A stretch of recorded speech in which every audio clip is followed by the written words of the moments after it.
This is 6035 Media.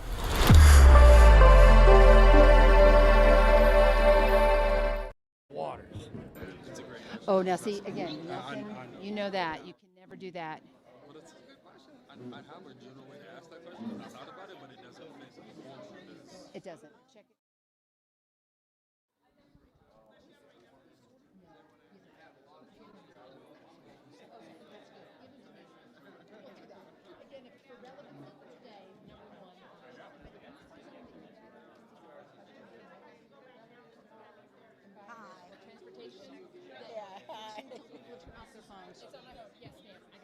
I'm ready. All right, you guys. Good afternoon, everyone. Hello, hello, hello. How are you this afternoon? My name is Shelley Roars. I am the spokesperson for the League of Women Voters. We appreciate you taking the time out this afternoon. We thought it was going to be like snowy today, so we appreciate you being here today. You are here for a candidate forum for the mayor's race, and today's topics, if you didn't know, are water, environment, and transportation. We chose these topics for this forum. We know that you have submitted a lot of questions that may not be related to water, environment, and transportation. So please let me, number one, if you have to leave early and your question is not asked, because again, we have a lot of candidates, know that we're going to have a little bit of one-on-one time with these candidates afterwards, so I know some of you may have to leave early. You will also have candidate information up here. Grab their phone number. Most of their stuff is up here. Email them your question if your question is not asked to get an answer. That's what these things are all for. So please, I want you to know that. Again, we appreciate you being here. Also, if you're joining us via live stream on YouTube, we appreciate you being here as well virtually. Your moderators today are Andrea Chalfin. See, I should have done it. I said it my own self. Andrea Chaffin from KRCC and Mike Williams to my left from Citizens Project. So both of those are co-sponsors for us, so we appreciate you being here today.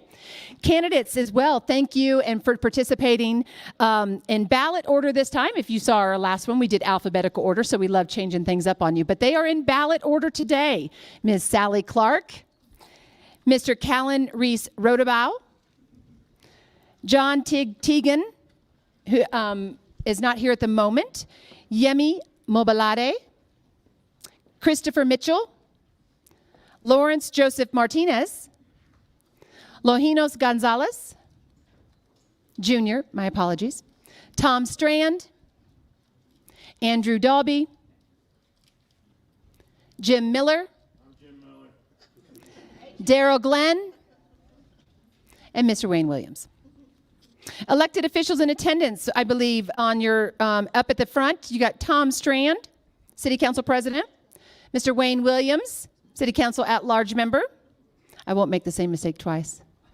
Mr. Lojinos Gonzalez, County Commissioner, and Julie Ott, D11 School Board member there in the back. Anybody else that I missed from an elected official perspective that I did not see coming in? No? Very well. Our timekeeper today, League member Terry Weber in the front row. Make sure you keep your eyes on her, please. Question takers, you've been giving them to us up here at your moderator table. If you missed you, please give them to any of the League members. Mr. Denny Weber, I'm not sure where you are. And seriously. And then Molly Williams, somewhere around here. There she is. All right. Monitoring YouTube, I believe is that Julie in the back who's monitoring YouTube? Yes, ma'am. Thank you so much for that. And Mr. Tig Teagan, thank you. Audio and video needs, Dave Gardner, Studio 809 podcast, and see, I'm terrible with names. Doing on our camera is Ralph. Ralph, thank you so much for today. Our co-sponsors are Action 22, Black and Latino Leadership Coalition, Citizens Project, Colorado Latinos Vote, KRCC, Latina Equity Foundation, NAACP, and 6035 Media. So we could not do this without all of your support, so thank you very much for supporting the League. And just so you know, if you don't know about the League, you're like, what is the League of Women Voters? It's a bunch of women. Not necessarily. We are a nonprofit, nonpartisan organization. And the great thing about that is we are organized, we are dedicated to two important things: empowering voters and defending democracy. We do not care who you vote for, we just care that you are an educated voter and vote in every election, just like the municipal, not just your presidential and your big ones. So thank you so much for participating. We are a membership organization. I'm always to plug as the spokesperson and the president of the league. We are all volunteers, except for one part-time administrative assistant.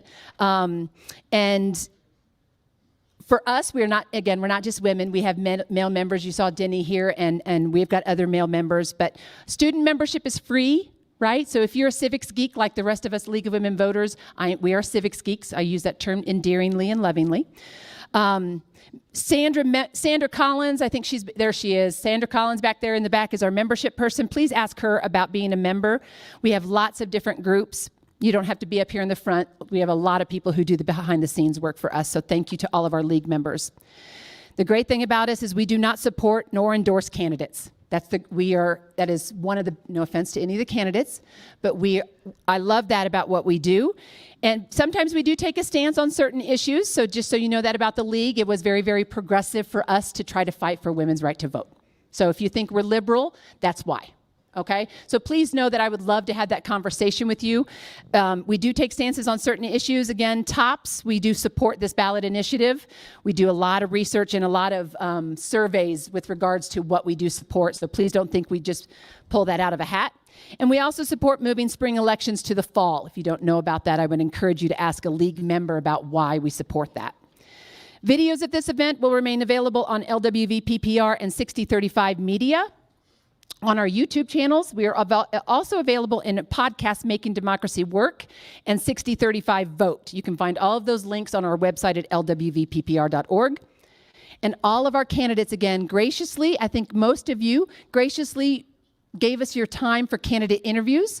So we appreciate all of those as well. So you can find out even more information about the candidates. If we don't give you enough information about these people, I think we're doing something wrong, but there's a lot of info out there for you to help you make an educated decision. Vote411.org, if you don't know what this is a key thing for the League of Women Voters. We are a national and state organization. Candidates, in addition, answered survey questions for us. Also, Citizens Project has a survey as well. Does 6035 or does KRCC have a survey? Yes. See, look at there. See, so all of our co-sponsors, most of them anyway, also have questions for all of these candidates that you can get more information on. What else? Forum format rules. So that those of you that know, we were going around drawing numbers. That was for question order. Today, candidates will get 1-minute introductions. We will start in ballot order, going from left to right on the stage. Right to left, yeah, sorry. Right to left for you candidates, my apologies. Thank you, Sally. And then one at the end, depending upon time, you'll have 30 seconds to 1 minute for closing. I think we'll probably have a minute, but answers will be 30 seconds to 1 minute as well. You guys know the drill. Audience members, rules for you. No shouting out, no, yeah, kind of thing. This is not a NASCAR race, as much as I would love it for it to be, and my dad. It is not. We will wait until the end to acknowledge the candidates, if you wouldn't mind, please. Also, housekeeping, make sure your phones are on vibrate, if you wouldn't mind turning them off. Restrooms are kind of down the hall, around the corner if you missed them coming in. Other than that, I think, also, there is an event, I am to remind you, a Rock the Vote at the Yote event after this, candidates. We are hoping you will be there as well. For those audience members, there's a flyer out there on the, it's literally just right down the street for you, but there's a barbecue. It's going to be a cool event. It is outdoors, so please dress warmly. So again, we want to remind you of that. Other than that, I am done and turn it over to your moderators. Thanks for your introductions. Thank you all for being in attendance. My name is Mike Williams. I'm the Executive Director of Citizens Project, and I'm a lifelong Southeast resident, so I'm definitely biased for the Southeast. I have to say it is the best in my opinion. So thank you all for coming, and I'm super grateful that we got to do this at Hillside Community Center today, and I'm definitely excited to start asking these questions. Hi there, good afternoon. I'm Andrea Chalfin. I'm with KRCC Public Radio for Southern Colorado.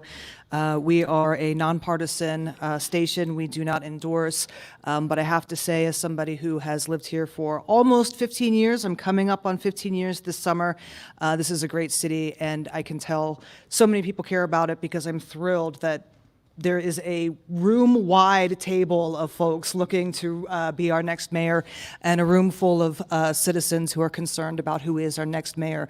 So I am thrilled to be here, and it's pretty exciting. So thank you. Now we will do some candidate introductions, and as we were just saying, we'll go in ballot order. Sally Clark. Thank you very much, and thank you to the League for putting this on. This is our second forum with y'all. Folks, this is a very critical election, and I think as we look to hire our next CEO of the City of Colorado Springs, I'd like to just talk about my experience. I got accidentally into public office by saving Fire Station 3 with my neighborhood on the west side. And in addition to that, then I ran for city council and was elected, served for a few years there, and then moved over to the county commission where I served at the county level. And then when I left the county commissioner level, I went to work for the U.S. Department of Agriculture and was the state executive director, helping rural communities across the state in all forms of infrastructure, affordable housing, and also in terms of the things that we did for businesses and economic development. I'd love your support. I would ask you to look at my website at electclark.com. I am the only candidate up here with experience at all levels of government, and I look forward to putting my experience to work for you. Thank you. Thank you. Callan Reese Rotobow. Hey there, everyone. I am Callan Reese Rotobow. I am running to be mayor of Colorado Springs, and I have no mayoral experience, but neither one else does either. So I've got that going for me. I think to be a good mayor, all you have to do is love your city and love the residents and want the best for it and be as transparent with the community as possible, as much as you can.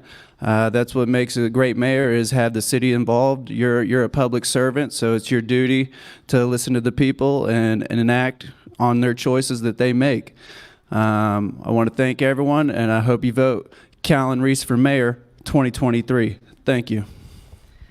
Thank you. John Teagan. I'm John Teagan. I jumped in the race mainly just because of the COVID mandates. It showed me that the government was controlling us. We weren't controlling them. They're using the liquor license as pretty much as blackmail to keep businesses closed. They're using the health department as a police force to keep businesses closed or in line or in check. They decided who was essential and who wasn't. To me, every business is essential because guess what? People got to work. They got to make money. And they got to be able to afford to live. And for the government to decide who it was, again, was not good. That's not what our country is based off. We need to be more involved. We need to have more control of what our government says and what it does. And I want to bring power back to you. I want to take power away from the mayor, power from the city, give it back to the people because that's where it belongs. Thank you. Thank you. Yemi Mobolade. Good afternoon. Thank you for coming this afternoon, making time to hear us. My name is Yemi, and the first thing you need to know about me is I love this city. Colorado Springs is at an inflection point between a history that has got us to where we're at today and a moldable future. Leadership matters, and I'm running for mayor because this city needs my leadership. When you look at the issues in front of us, whether it's aging infrastructure, economic vitality, and our public safety crisis, you need a leader with proven experience bringing diverse people together to solve our city's toughest problems. You also need a leader who can navigate the unique political, cultural, and climate challenges of our times. A little bit more about me. I'm a business leader. I'm a West African immigrant. I'm married to a badass ICU nurse. Her name is Abby. We're both parents to 3 young kids, 9, 5, and 3, and the struggle is real. Last thing is, friends, one of the things I appreciate about President Reagan is ability to not just he didn't have experience in government, but he brought experience to the office, and that's what you will get from me. Thank you. Thank you. Christopher Mitchell. Thank you very much. It's very true that you have the choice coming up to select the next CEO of the city, and I'm bringing to the table a resident perspective to that office. But not only a resident perspective, but it is also practicality. People who have served in government for a long time are not necessarily practical. They say they've accomplished things, but are they practical? So I will bring not only the resident perspective to the office, but a practical perspective in which real solutions can be formulated. Thank you very much. Thank you. Lawrence Joseph Martinez. It's great to see everybody here. I lived across from this center for 10 years. I watched this center grow. I've lived in Southeast for over 25 years. I know the trials and tribulations you guys are going through. I'm just like you. I'm not going to sprout a whole lot of things that I've done and done and done. Only what I can do that's coming up forward. Excellence, it's never an accident. It's the result of high intention, sincere effort, intelligent direction, skillful execution, the vision to see obstacles as opportunities. Congratulations on your graduation. I graduated from the LEAD program of United Way, Leadership and Equality and Diversity. So I completely understand. Once again, I've come over here when they have their food givings here, as well as different areas. We really, truly have to move forward as a group. Yourself and myself, we're in the same situation. Once again, I'm not going to sprout to you all the things I've done and all the great things I'm going to do. It's just we have to realize what we have to do for everyone. We've got to be a great neighbor. Thank you. Lojinos Gonzalez Jr. Thank you for having us today. I'm Lojinos Gonzalez Jr., and I'm running for mayor of Colorado Springs because I believe in service to others and giving back to our community. I did that serving in the military. I did that serving and giving back to my community as a school teacher here in the Southeast in Harrison School District 2. Did that as a volunteer at my church and now as a county commissioner. I believe in limited government and being a voice for the people. I believe I have that background and experience and values that best matches our community. I will prioritize fighting crime and bring down the crime rates in our neighborhoods because our families should be safe in their homes and in their neighborhoods, and fixing our roads and infrastructure, making sure we address the water and growth issues, things we're going to talk about today, and being your voice and advocate. And I have that demonstrated leadership and record of success. When we had the water contamination issue down south, I worked with our congressional delegation. I worked at the state and federal level to make sure we had safe, clean drinking water in all of the Southeast because of that. And that's the kind of leadership you can expect moving forward as Lojinos Gonzalez Jr. for mayor. Thank you. Thank you. Tom Strand. Who is this Tom Strand guy? He got to Colorado Springs about 40 years ago at Pete Field and served a 30-year career as a JAG in the United States Air Force, about 17 different assignments. And then when I retired, I came back to the city that I adopted and fell in love with, Colorado Springs. And I was elected to the District 11 School Board and served on the District 11 School Board as president. I was there for about 6 years. And then took a little bit of time off and ran for city council in 2015 and 2019. And on city council and the board of directors for utilities, I've served in all the leadership positions. I've been chair of the utilities and vice chair, president pro tem, and now president of city council. So I've got the experience, I've got the integrity, and I've got the skill sets to be your next mayor. Thank you. Andrew Dolby. I'm Andrew Dolby, and thank you to the League of Women Voters for hosting this. This is our last forum. I think we've had approximately 498 of them. They had previous one at the beginning of the week, so you can hear all these speeches that these people have been saying at any of those. So if you want to know a little more about my background, go ahead and listen to those. I'd like to speak a little bit about something that came to my attention this week. One of the reasons I got into this race is because people talk about election fraud. Well, the biggest source of election fraud are the jokers who run for office. They lie through their teeth, and you should know that. We can come together, and we may disagree on some things, but as long as we have open, honest dialogue, that's great. I don't think that people accidentally fall into a third term at the county commission. I don't think they accidentally vote for the developers that fund them. What I also don't think is that it's right for the Democratic Party to have invited only one candidate to their forum. Thank you. Jim Miller. I'll tell you, but you can have it later.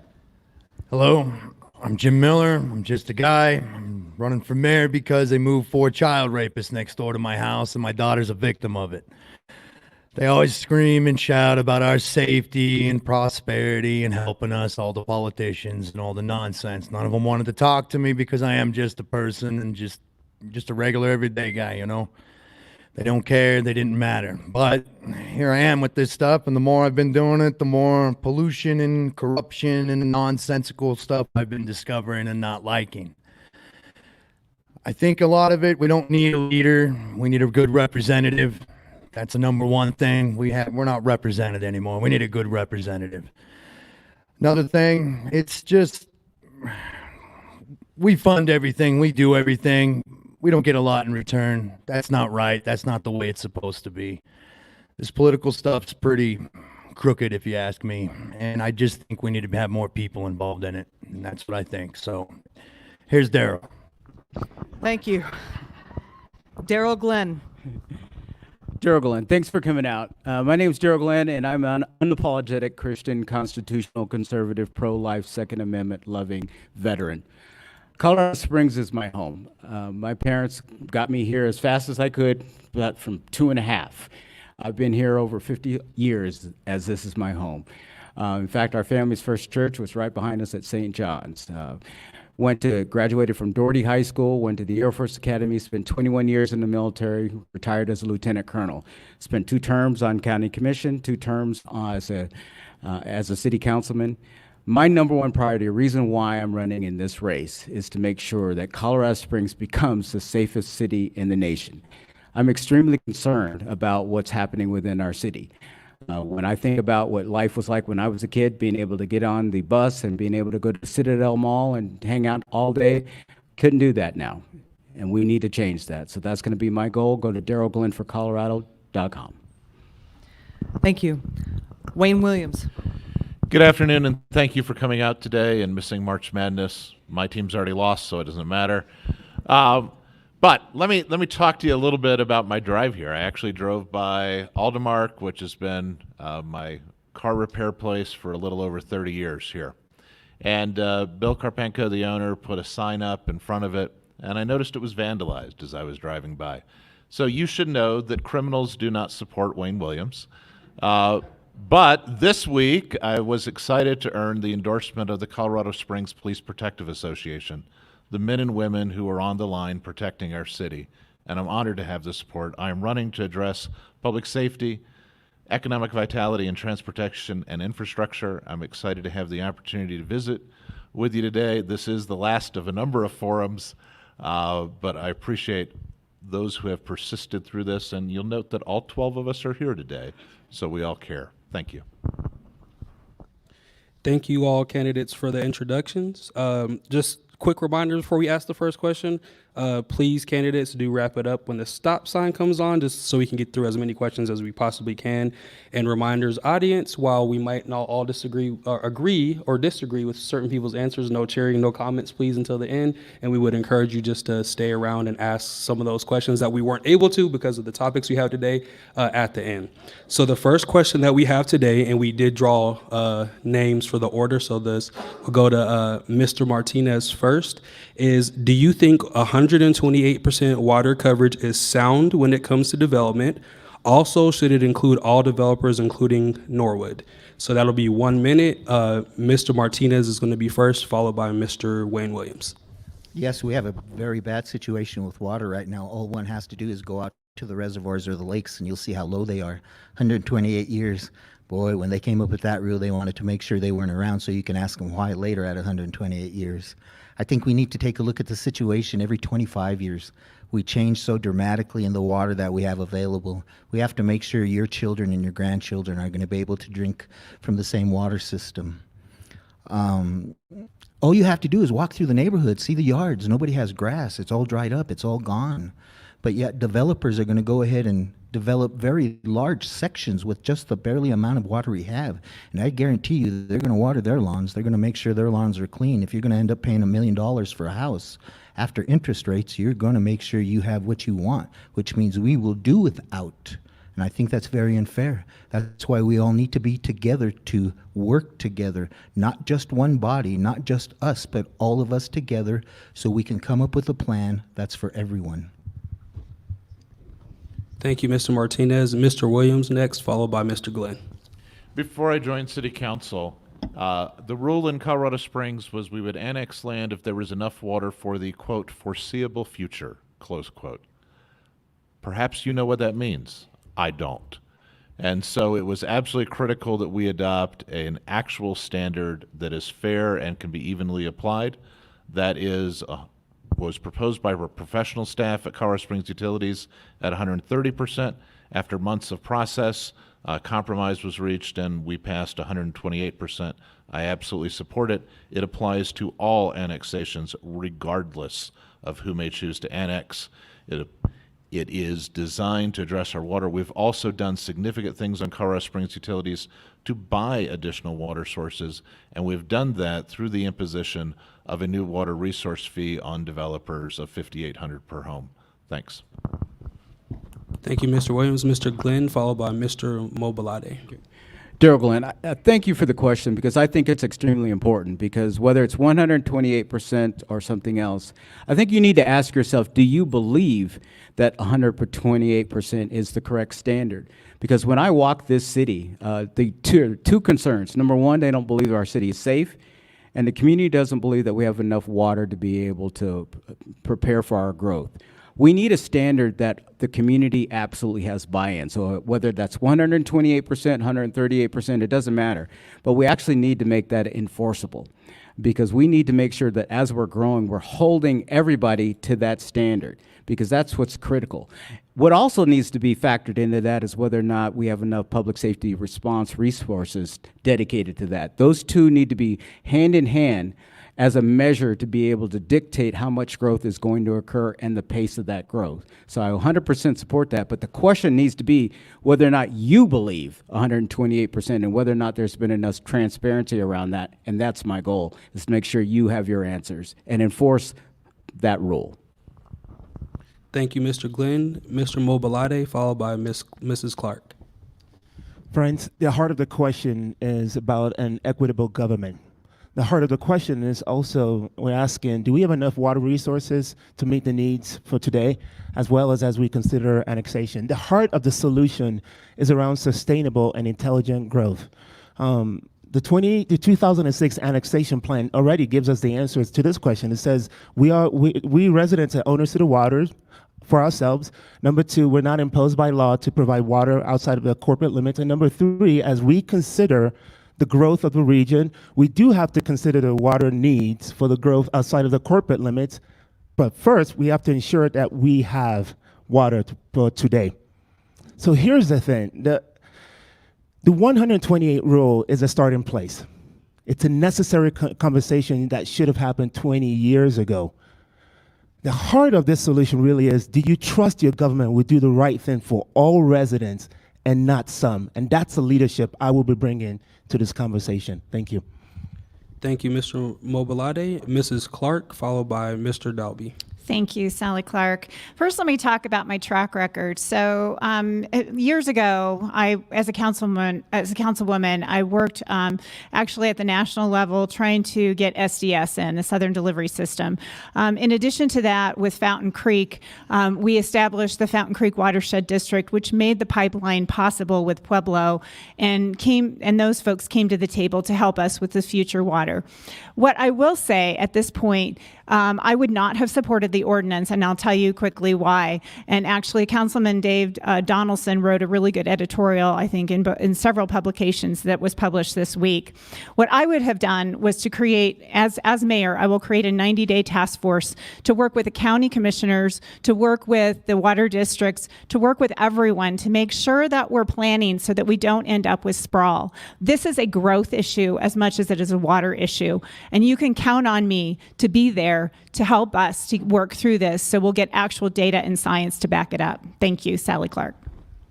Thank you, Mrs. Clark. Mr. Dalby, and then I'll re-ask the question because sometimes our audience forgets what the question is. Hi, yeah. Again, Andrew Dalby. One of the things that's really interesting is I'm a political newbie. There's a number of people up here who've been in office since the turn of the century. Certainly, one of the signs I've arrived, I guess, is getting hate mail. I got a hate mail recently. What was really interesting was who sent it. It was one of the accountants from Norwood. And so they were unhappy with some of the things that I've been saying, apparently. So we all know that the 128% rule was put in place and written by Norwood in order to maintain a monopoly. We also know, if you've been paying attention, if you've watched some of these other forums, that some of the opposition to that is because some other people are funded by other developers. So you hear a lot about trust. Again, I think when people fail to tell you the truth here when they're running for office, those are people you shouldn't trust. Thank you, Mr. Dalby. So to read this question again is, do you think 128% water coverage is sound when it comes to development? Also, should it include all developers, including Norwood? That was a question we got. That is going to Mr. Miller, followed by Mr. Rodabaugh. I'm Jim Miller. I don't think 128% is enough. I also think we kind of got duped in on supporting it a little bit somehow. I think it needs to be double checked and probably triple checked by unbiased, non-self-serving, non-special interest serving people that understand groundwater, surface water, all the melt that comes off the mountains and all that kind of stuff. I think it shouldn't just cover annexations either. Should cover all development from all developers, all builders, everybody. If you're going to do it, and it should cover everybody. It shouldn't just self-serve and make it real nice for Dave Jenkins over at freaking Norwood, right? Or even the Kevin O'Neills or anybody else at O'Neill, right? This stuff needs to quit being just bought and paid for, self-served for particular interest. I'm not bought and paid for by nobody. I'm not sponsored by nobody. But I'm kind of tired of us being sold out. Thank you, Mr. Miller. Mr. Rodabaugh, followed by Mr. Gonzalez. I do support a water buffer. As I've started running, I noticed it's changed. At first, when I first started running, it was 130%. Now it's 128%. I do believe there should be a buffer for the city. With the prices we pay for our homes and everything, I believe Colorado Springs should have water. I believe we should be taken care of. As mayor of the city, I would like to take care of Colorado Springs. I know I'd be upset if I paid the price I do and went in there to take a shower and couldn't take a shower because the water's being shipped somewhere else. As far as a level playing field for all developers, all land developers should have the same rules that they have to play by. It's just not fair. To be honest with you, if someone was able to have they could take as much land and have 85% of it and not have to play by the rules. I think that's unfair to other people. Everybody should have to play by the same rules. Callan Reese for mayor. Thank you, Mr. Rodabaugh. Mr. Gonzalez, followed by Mr. Teagan. Lojinos Gonzalez Jr. Water is critical. We need to make sure we make decisions based on the issues related to water and our growth. Absolutely. That's why, as a county commissioner, I supported our updating of our water master plan, and why I considered that, and why I voted no on a couple of projects because of water issues. Whether that number makes sense, we don't know because we didn't have all the stakeholders together. At that first meeting in October, I was there as a county commissioner on my own. I asked, let's meet with the city and the county, the developers, all the stakeholders, and the public, and find out what that right number is. They didn't bring us back to the table, even though I asked for it. So I know that this hasn't been taken into full account. So I'm concerned about that. I'm greatly concerned, again, that this was pushed to support one entity. Norwood has already been highlighted here to give them a de facto monopoly, right? And their supporters forgot at that meeting, and Mr. Williams forgot to mention today, that prior to the professionals coming up with a draft, it was Norwood who came up with the idea and pushed and threatened that they would go to the city for a vote if the city didn't do something. Thank you, Mr. Gonzalez. Mr. Teagan, followed by Mr. Strand, and then Mr. Mitchell. John Tigtigan. I think we were definitely not conservative enough on our water. We're supposed to have 3 years of backup water. We're down to 2.5. So that right there should have told pretty much anybody in the city council that it was not good enough. And every developer should fall under all the rules. I mean, it's not waving one for the other. Everybody should be on the same playing field because it just equals out the whole thing. And what they were saying down there, Norwood owning, I can't even speak right now, 80% of the undeveloped land. And if they're going to be able to monopolize on it and make their own water rules, it's just going to hurt us. It's not going to hurt them. They're going to take the money and they're going to run. They make money on the front end, they make money on the back end, and they can continue to make money on 2% maintenance fees across our city.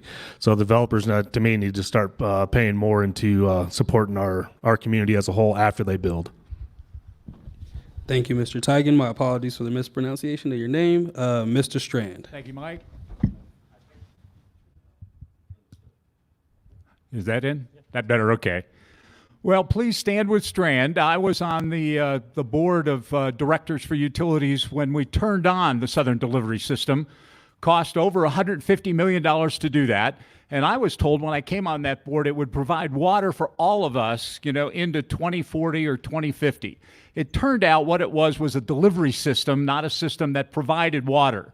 So I made several trips with the utilities board up into the mountains to see where we get our water, how we get it both, from the Colorado River, from the Arkansas River, and we have got terrific staff on the board of on the Colorado Springs utilities, but they don't know everything. And when they teed this thing up last fall with the 130, which is 30% more than what we anticipate we need, I don't think they had all they needed. I was one of the 4 members on City Council that voted against the ordinance. I think we need another probably 6 to 9 months to do a study before we go forward with this, because it definitely caught into our housing availability. Thank you, Mr. Strand. Mr. Mitchell. Thank you very much. My first thoughts on this is it's a good benchmark, a good starting point. However, as mayor, part of the job is to run the city departments in an impartial manner. And as mayor, I propose that these kind of issues need to be data-driven in process, in terms of we have a good benchmark, and then I will introduce data-driven processes that provide adaptability for not only this number that we're talking about, but other metrics that we will look at in terms of city growth. And also, as mayor, the components of our growth, which this is one of many, need to be interlocked and interrelated so that we are manage them correctly. Thank you very much.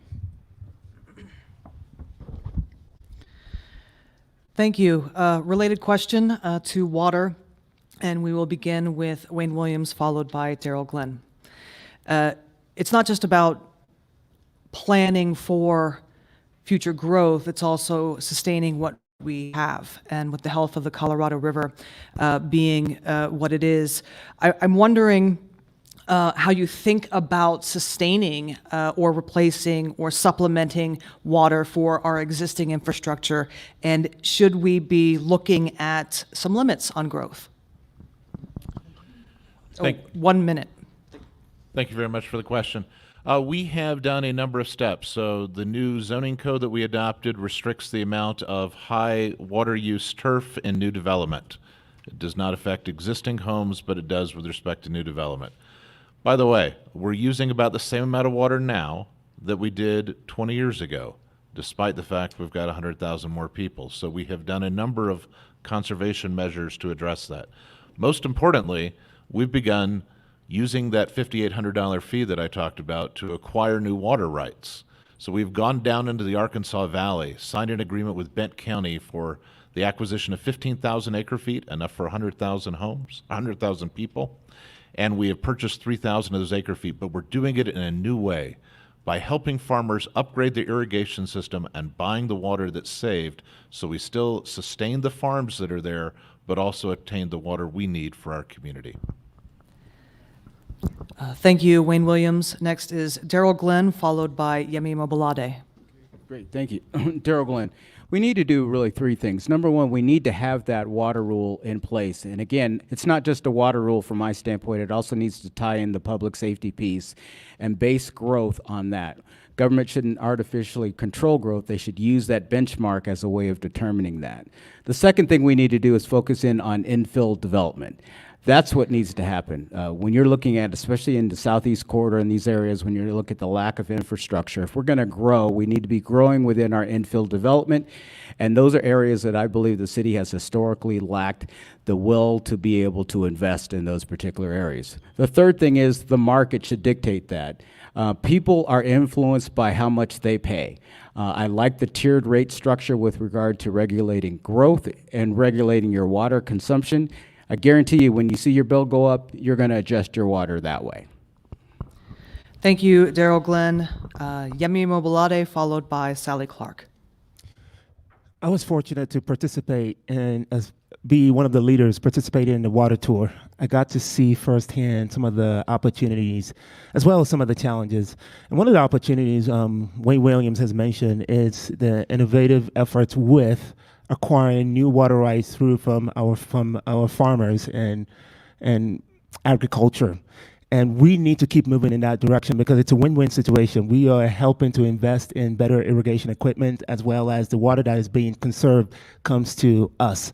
Number two, I see an opportunity with conservation efforts. Yes, the water usage has remained relatively the same over the last 20 years because we are doing a better job in water conservation, and we need to continue those efforts, including our park system working with CSU for better irrigation equipment for many of our park water uses. And number three, Daryl mentioned it, infill. Infill is really important because, friends, the water exists, the infrastructure is already there, so let's capitalize on that type of development, and it will help all of us. Thank you.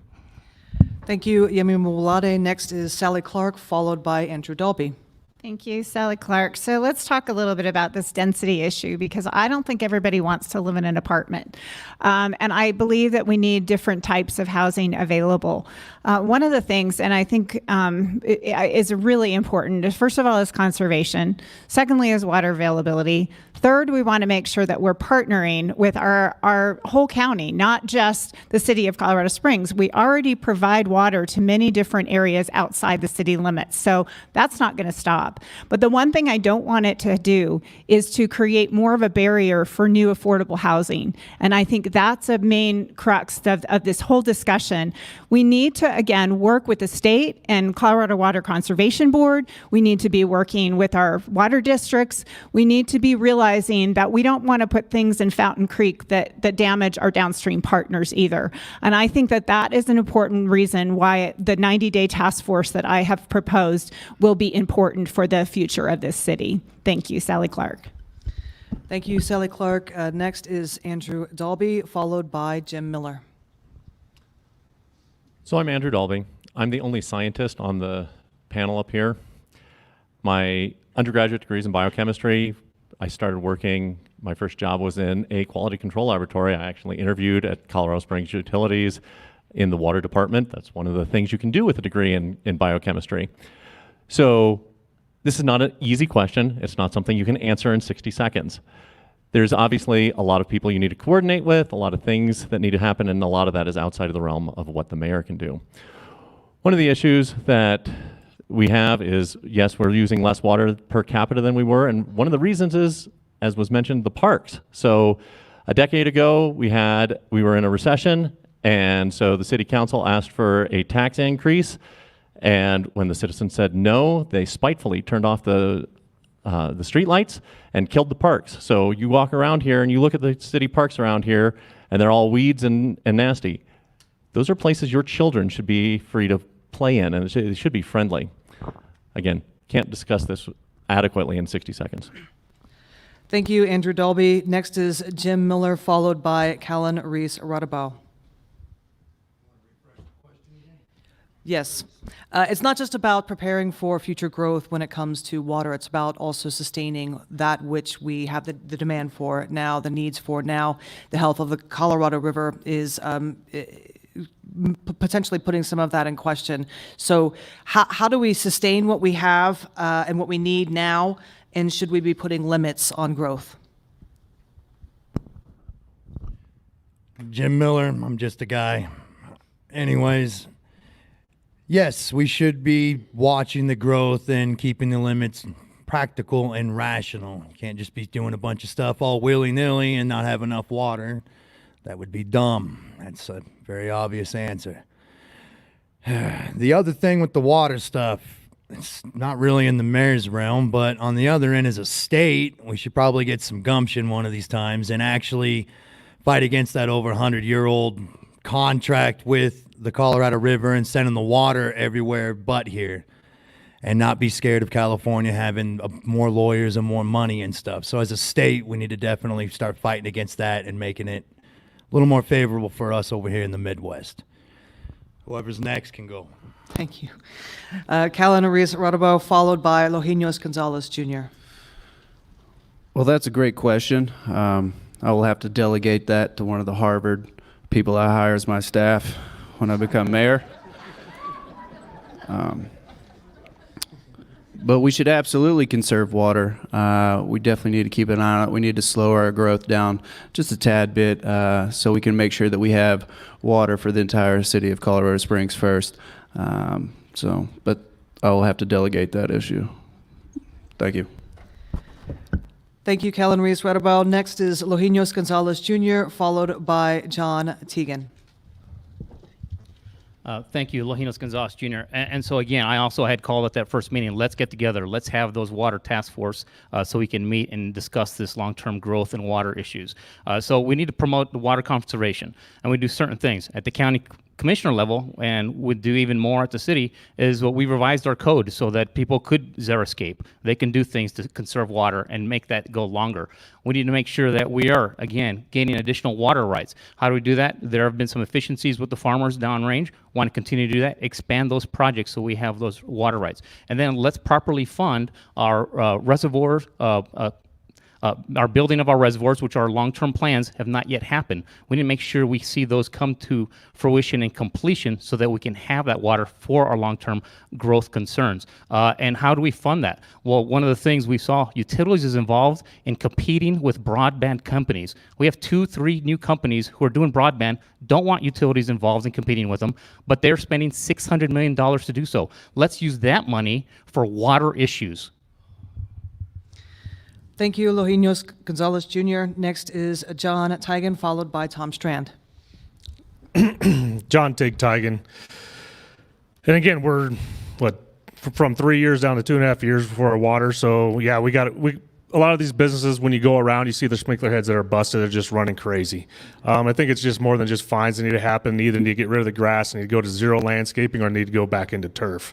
Because then you don't have to worry about watering. Same thing with the parks. Instead of if we're going to build new parks, developers have them build and put turf down instead of using grass. And when they are building, use more. Use the grass that's to the area. Use trees that are to the area, so it doesn't take up more of the water that it needs to be taken. Like, I've seen a couple weeping willow trees. Those take a ton of freaking water. I mean, they almost have to live in a swamp. So that's one thing that we got to look at as a city, and what people are actually planting. Is it native or not native? And again, hold these businesses accountable for when their sprinkler systems. Unfortunately, it's not always their fault. They're getting busted, but they need to be replaced. Thank you, John Teagan. Next is Tom Strand, followed by Christopher Mitchell. Thank you. I'm Tom Strand, and I'm your guy. And I wanted to tell Mr. Rodabaugh, after 2 years on council, the Gates Foundation sent me to Harvard, and I got to spend some time up there studying some of these things. So maybe I can help you when you get elected to mayor. I think everybody doesn't have to, be new to town when you jump on I-25 and go to Monument, or you go south to Pueblo, to see that our growth has just gotten away from us. During the times that we've got, people going to and from work, it's been crazy. Our growth has got to be managed. And whoever is mayor's got to work with city council and with the other departments. We've got 12 different departments to manage that growth. Last thing I want to tell you is that the CSU, the utilities, has got a terrific organization up on Mesa that shows you how to conserve water. If you haven't been there, go up there and take a look at it, because it'll save you money and it'll give you some great ideas inside and outside your home. Thank you, Tom Strand. Next is Christopher Mitchell, followed by Lawrence Joseph Martinez. Thank you very much. As an engineer and project manager, I have devised a set of policies called graduated growth planning that will address this very issue. It's a system and a method that can be applied to our growth across departments and across issues. And it helps us regulate the interconnect and the growth between the various aspects of our growth, such as infrastructure, natural resource conservation, which we are discussing right now, police and fire services that was mentioned before. So what you've heard so far from the other candidates is basically the nuts and bolts. Yet I will bring coordination to the inner workings of those concepts in order to bring about stable growth for our community and sustainable growth. Thank you very much. Thank you, Christopher Mitchell. Next is Lawrence Joseph Martinez. Goodness. Developers need to put in a recovery system for every big, large estate area they build. They need to find 25% of their water needs through however they need to find, and at least do that for 20 years. We need growth. Without growth, we don't get the money to keep the police, the fire systems, and everything else we need. So when they talk limited growth, that means more money from you to pay for the same services. You know, there's no water equality here. All you got to do is go up north to the bigger places, the larger expensive houses, and see their green grass, and walk through here and see your situation. So we know there's not water equality, and that's never really going to happen unless you move up north. You know, we have the discussion of the 30, 60, 90 days that they're going to do and work with. The commission here already said they can't work together. You have a city council meeting that's at 10 o'clock on Tuesday. You have a county commissioners meeting that starts at 9 o'clock on Tuesday. How in the world can you go back to both situations and give your viewpoint? You can't, because I've tried. Thank you, Mr. Martinez. This is going to be a yes or no question, and how we're going to do this one is I'll ask the question. If it's yes, you'll just raise your hand. If it's then you'll put your hair down, and I ask no. So if elected mayor, will you fight against gray/wastewater being put back in any way into our drinking water? If yes, again, I'll ask that question again. If elected mayor, will you fight against gray/wastewater being put back in any way into our drinking water? If you believe your answer is yes to that, please raise your hands.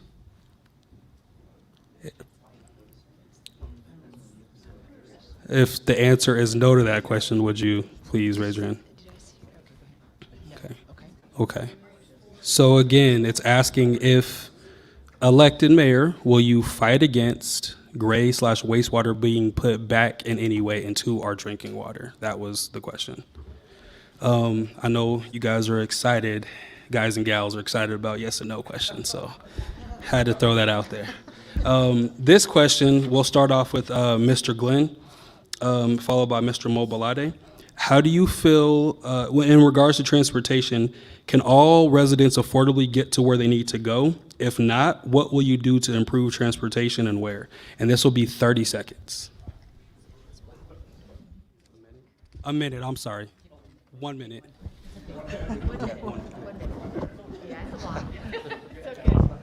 Wow. Okay.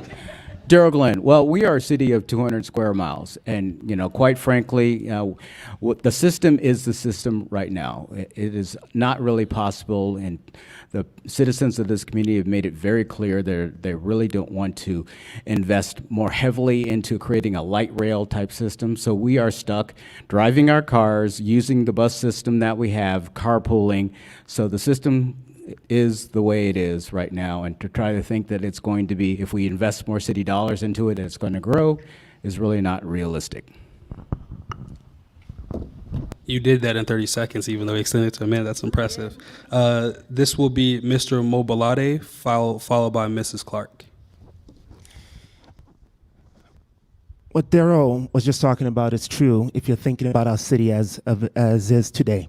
But let's talk about where our city is going to be by the year 2045. Expected to be about 1 million more people. That's 50% more than what it was in 2015. And with that growth, transportation needs and transportation realities are going to be very different. So we must consider multimodal transportation, because not everyone is going to be driving in 2045. Because right now, yes, we are a car-dependent city. About 80% of us drive everywhere. But still, there are those of us that don't drive, those of us that need access, senior citizens, millennials, Gen Zs who choose not to own a car, lower income families. We have to think about all residents. And I will be that mayor that transitions us from being a city for the few to become a city for the many. And that is the very essence of government, is to care for every citizen. Thank you. Thank you, Mr. Mobilade. Ms. Clark, followed by Mr. Dalby. Thank you, Sally Clark. So when I was on city council about 20 years ago, we were still talking about how we have essentially a hub and spoke instead of a grid system for our transit system. I think we need to go back and look at that and why that's never come to pass. The other piece of it is I do think we need different types of transportation. First of all, we need to fix our potholes and the cracks in the sidewalks and the things that are already plaguing our city and find out how those 2C dollars are actually being spent. Then I think it's important for us to look at why we're looking at expanding roads and dieting in other areas. Constitution Avenue, I am not for creating another expressway through just so people can get across town to a development. I think it's important for us to look at the different factors that look for different types of transportation and essentially really keep an open mind on how our community is going to look long term and how we make sure that the transportation plans that are in place stay in place when it comes to curb cuts, which create more congestion and more greenhouse gases. Thank you. Thank you, Mrs. Clark. Mr. Dalby, followed by Mr. Miller. So I grew up poor. I was raised by a single mom on welfare, and Yemi, that struggle is real. So I didn't always have the ability to drive a car. Our bus system, as has been mentioned, is completely laughable. It doesn't really exist. It's a compliance system. It exists in order to pretend that we have a public transportation system. So the hub and spoke system takes probably a couple hours to get anywhere from anywhere else in this city. The downtown hub is fine if you want to get stuck with a fentanyl needle or mugged, but if you want to send your kids somewhere because you can't afford to drive them, that's not okay. I think I'm the only one up here who commuted by bike for a decade. So we do need to invest in multimodal options, but the top-down, we know best for you answer, and we're going to subsidize things like we currently do, that's not acceptable. Thank you, Mr. Dalby. Mr. Miller, followed by Mr. Rodabaugh. Jim Miller. Yeah, the buses suck. Let's see, how many bus stops excessively we got on certain streets? We got like 5 or 6 on certain streets, large buses, 3 or 4, 5, 10 people on a very large bus that can hold what, 20, 30 people? Maybe some smaller buses, maybe a few less bus stops on some of the smaller streets, maybe spreading it out throughout town. Dalber's right. Go downtown to the bus hub thing. I mean, I want to turn my kids loose and they're teenagers, let them ride the bus and go do what they're going to do with their friends, but I'm not turning them loose in that freaking mess. It's gross, it's disgusting, it's not maintained or anything else. It's gross. Maybe with some of the stuff, maybe it's some of these bus hub things like downtown, maybe there is a little electric scooter for you to personally zip across to somewhere else or something, you know? I don't know. I don't know it all. I know it's broken and it's destroyed and it's just disgusting and I don't like the way it is. And there needs to be better routes, bigger buses running the longer routes, a better schedule. The schedule's terrible too. It's terrible. It's gross. Maybe talk to some of the people riding the buses to see what they want. Thank you, Mr. Miller. Mr. Rodabaugh, followed by Mr. Gonzalez. Public transportation, I think there needs to be a study done on what routes are traveled the most by most people so we can increase more routes and times during that time. I think that will help. I think we should also have a program in place for people dealing with hardships of not having a car, maybe help them get back on their feet through a program to be able to use the bus at a cheaper rate so they can get back on their feet and driving. It's typically the people that use the bus are the less fortunate and going through hardships. So I think there should be programs in place for that as well. But like I said, we should have a study shown to see where the routes are most traveled so we can do it the most economically way. and have the most people there. Thank you.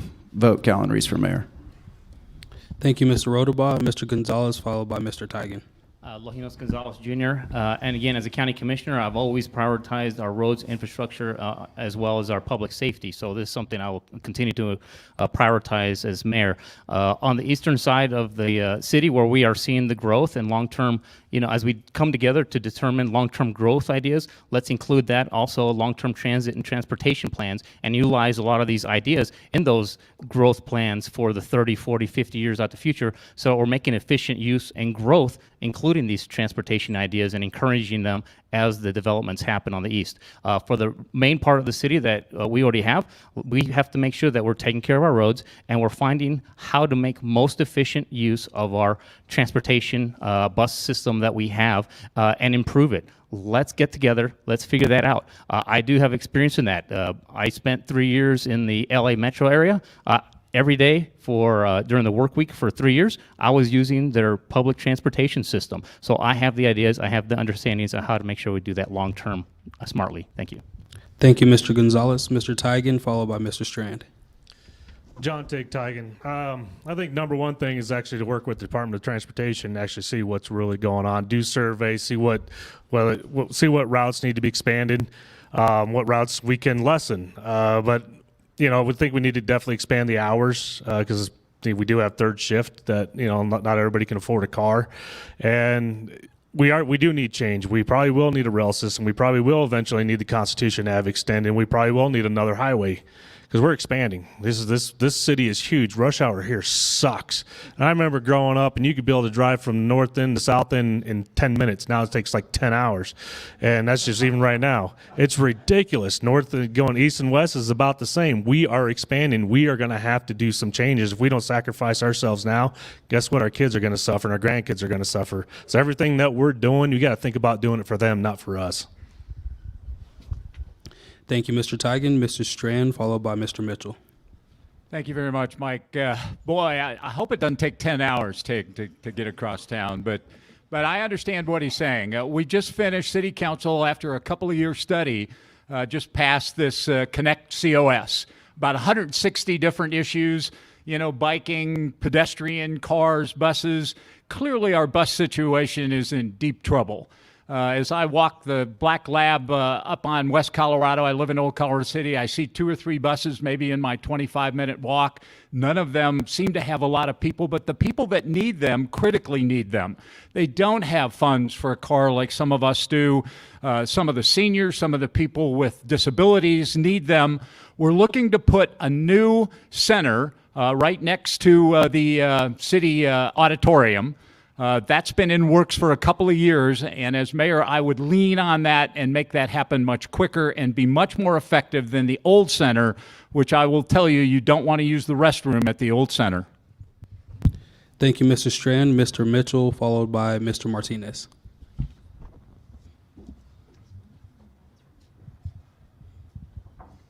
Thank you very much. Transportation systems need to be scalable and practical for the growth that's going on in the city. And part of that is we first have to look at what are the modalities that are the most utilized and keep developing those, but we also have to look at the bigger picture while we're taking assessment of those modalities. The other thing that I have also noticed is that we do have an emerging transportation component called active transportation, bicycle riding, e-scooters, skateboards that are electric. And those type of things are emerging technologies. And we need to keep developing those, especially in the incubator of the inner city where they would be best developed and brought out of that incubator into the more general use of the public. Thank you very much. Thank you, Mr. Mitchell, Mr. Martinez, and then finally Mr. Williams. So it's incredible that I hear these other politicians who've been in office so long. They talk about the transportation system now and what it looked like then. Why didn't they fix it then? They knew we were growing. I mean, 3 terms as county commissioner, a couple of terms as city councilman, city councilwoman, but yet it still didn't get done. I ride the bus. I have a bus pass. I get on the bus. The bus starts off at 5:15, ends at quarter after 6. Then the next set ends at quarter after 9. I get on there. Why aren't there so many people on the bus? Because it takes 3 to 4 hours to get where you have to get, and you can't do that any longer. Transportation is becoming too expensive with the insurance, car needs. So we truly need to take a look at what we're doing. So a lot of the bus stops were removed. I had to fight with City Council, and me and Don Knight were able to get those bus stops put back. They took them away from the schools, places where older people lived, but I made sure they came back to that. We need to take a look at how to increase it. In Denver, 24/7. Here, don't get stuck after 9 o'clock because you'll be walking. I know I have. Thank you, Mr. Martinez. Mr. Williams. Thank you for the question. As a county commissioner, I helped establish the Pikes Peak RTA that provides $15 million a year for transit funding. Through the Pikes Peak RTA, we were able to add evening service, not all night, but evening service, which did not exist before, and also add weekend service. We have had a challenge after COVID with respect to the number of drivers, and so our routes have been down, but fortunately our new contractor has been able to fully staff, and the routes are back to pre-COVID levels. I agree with my colleague, Tom Strand, that we indeed need to address and move forward the downtown transit hub so we get something that is safe and useful.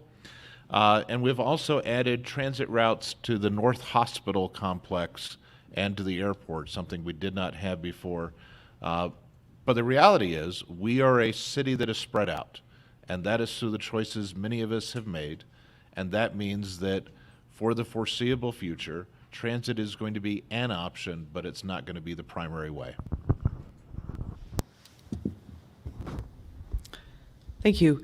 This is a very related question. 30 seconds for response. We will begin with Yemi Mobolade, followed by Sally Clark. How would you increase bus routes and frequencies without taxpayer subsidies? That's a great question because we have a very limited budget. 420 million does not go too far. You can't go too far with 420 million. So when it comes to how we pay for our transportation infrastructure, Wayne Williams mentioned PPRTA. We look at City General Fund and also 2C. All right. When it comes to the bus, instead of paying for more, one of the things, this is where I would land, is I think we need to look at existing bus infrastructure and the ways we can do better, even smaller sizes right now, because a lot of people are not riding the buses today. Thank you, Yemi Mobolade. Next is Sally Clark, followed by Andrew Dalby. So I don't know how we can really do that without additional tax dollars, but I think we can look at what's available from federal grants, things that are at the upper levels of government, and I think that's what I bring to the table is an understanding of all levels of government. A lot of those require matches, so it's based on match, but we also need to look at maybe different types of transportation vehicles, maybe smaller jitneys, things that we can look at and really make sure that we're getting all the dollars that we can. Thank you, Sally Clark. Andrew Dalby, followed by Jim Miller. Automated trams. It's the answer. If you want to do things, if you want to have more cheaper, that's where it is. Like Wayne said, driver cost is the major driver of expenses in our transportation system. And there are certainly routes that we have that are nonsensical. So in the places where it makes sense, downtown, where there's density to justify it, automated trams. That's the answer. Thank you, Andrew Dalby. Next is Jim Miller, followed by Callan Reese Radabau. So, Jim Miller, yeah, automated trans is a good idea, but was to do some stuff without having any extra funding on this stuff. So let's get rid of the redundant bus stops and stuff and limit it down. Let's make sure we're running all the good biodiesels, all that kind of stuff with what we have. Maybe check for some smaller buses versus the larger buses for the smaller routes that are just going across. If you go down some of these streets, there's like 6 or 7 little bus stops, and they're all within, very condensed area. So that's basically all I think about it. I don't like riding the bus. Thank you, Jim Miller. Next is Callan Reese Radabau, followed by Lohinos Gonzalez Jr. Again, increase the routes that are heavily used and decrease the routes that are not. And shorter buses, that is a great idea. it's practical, and that's without raising tax money. So increase the routes that are trafficked, decrease the routes that are not. Vote Callan Reese for mayor. Thank you, Callan Reese Rodabaugh. Next is Lojinos Gonzalez Jr., followed by John Tig Tigan.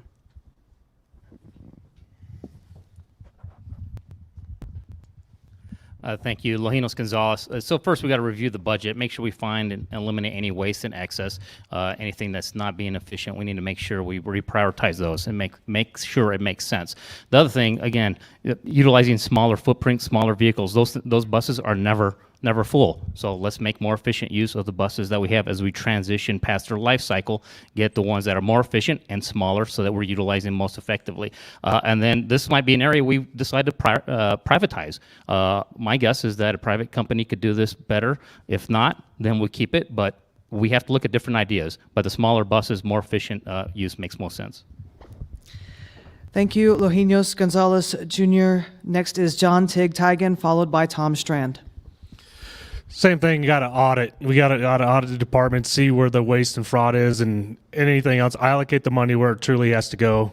Adjust the bus routes to the bus sizes. Obviously, if it's a smaller population going to that size, shorter bus, and then the bigger buses for the bigger routes.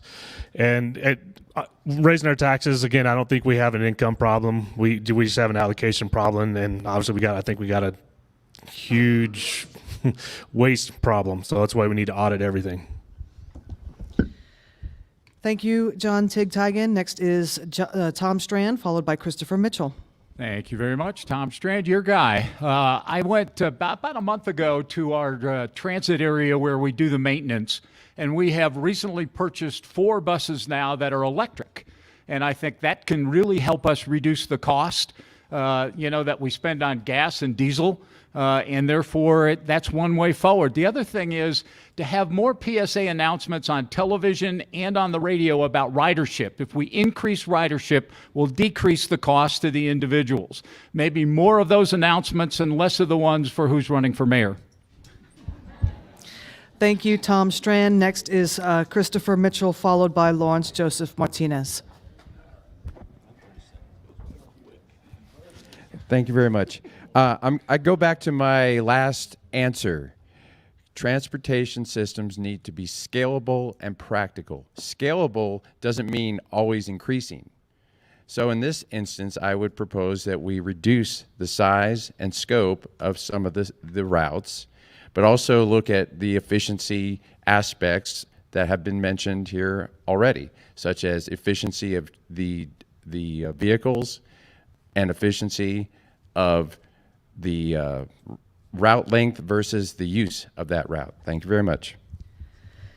Thank you, Christopher Mitchell. Next is Lawrence Joseph Martinez, followed by Wayne Williams. It's incredible that you hear these guys talk about how shortening the bus stops and everything. There's a lot of you guys out here that use the bus. Would you like for your stop to also be eliminated? They expect you to walk 3-4 miles just to get to a bus stop. They expect you to send your children to walk to a bus stop that's even further away. Kids use the bus stop. A lot of college kids use the buses. We're going to have to raise taxes to be able to get better systems. The same bus doesn't run on the same system, guys. You may see a large bus, you may see a small one. They switch them out, okay? The reason you don't see the buses full is the situation isn't what it should be. Thank you, Lawrence Joseph Martinez. Next is Wayne Williams, followed by Daryl Glenn. One of the things that we did when we created the Pikes Peak RTA is established a list of capital projects, a list of maintenance, and then transit. And in the list of the capital projects that the voters of this community approved was 79.5% of the vote last November, it includes funding for transit fleet supplements, transit service enhancements, and transit stop and station improvements. So one of the ways that we have done that is through actually using existing funding sources and allocating it. Thank you, Wayne Williams. Finally, Daryl Glenn. Daryl Glenn. There have been some good suggestions up here, and I agree with it. First, you look at the funds that you have, and you have to eliminate some programs that are low performing and reallocate those dollars. Number two, you need to make sure your infrastructure is actually working so that absolutely the roads are in the perfect condition. But three, there's a tremendous market opportunity. When you start thinking about the expansion of Uber, Lyft, you start challenging employers. If your employees are having problems getting to work, the employers can absolutely invest in the system to make sure that help out the employees. Same thing with private organizations. All those things need to be brought to the table. Thank you, Mr. Glenn. This question we're going to start off with Mrs. Clark, and this will be 1 minute. How will you address, if elected mayor, how would you address PFAS in the water?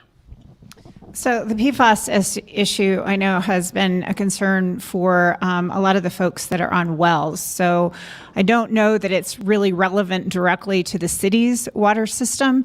So I don't know that I have the right answer for you. I do think that it's important to comply with the Environmental Protection Agency and the things that have been happening, and also to make aware it was created a lot off of the firefighting foam that has seeped into the water table.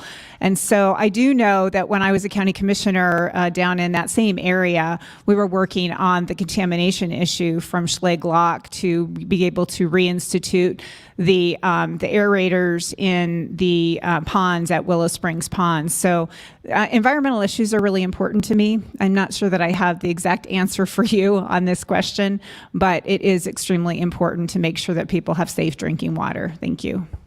Thank you. Mr. Dalby, followed by Mr. Miller. So once again, I am the scientist on the panel here, but we have to remember water is a infinitely recyclable resource. One of the questions we had prior, or the yes/no question, was should you disallow water reuse? And the answer is you can't.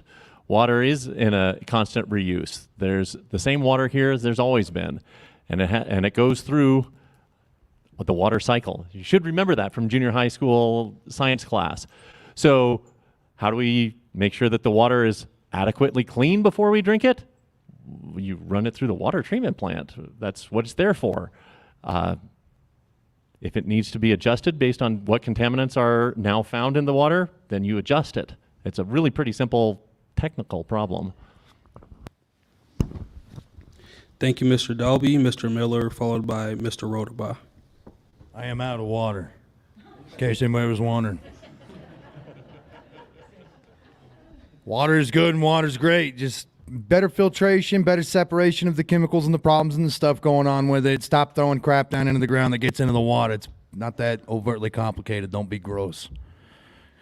So just update the water treatment stuff to where we got the right type of filtration and the right amounts of different things to do it. I'm not a water guy. I just like to drink a crap ton of it, as you can tell, because I have water coming right now. I will drink like 12 of these at one of these things sitting here. All right, so that's really about it. I still have 30 seconds. Holy crap. All right, look, I'm sorry. Look, guys, I am exhausted today. I work 50 to 80 hours a week. Don't pollute the water. Don't be gross. Be better people. Be better companies. Be better society. Be a better community. The government ain't the answer for everything. If we start off being better, it'll be better. The water treatment plan does a better job, and we make sure everything's up to date and modernized with cleaning everything. Now I have to stop because I ran out of time. Thank you, Mr. Miller. Mr. Rodabaugh, followed by Mr. Gonzalez. PFAS sound pretty dangerous. I don't know quite what they are. Can we nuke them? No.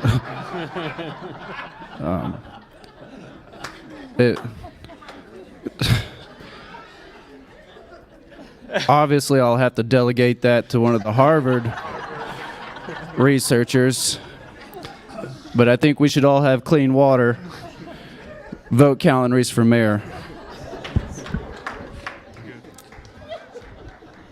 Somebody texted me my poker face is pretty good, and I'm sorry it was bad that time.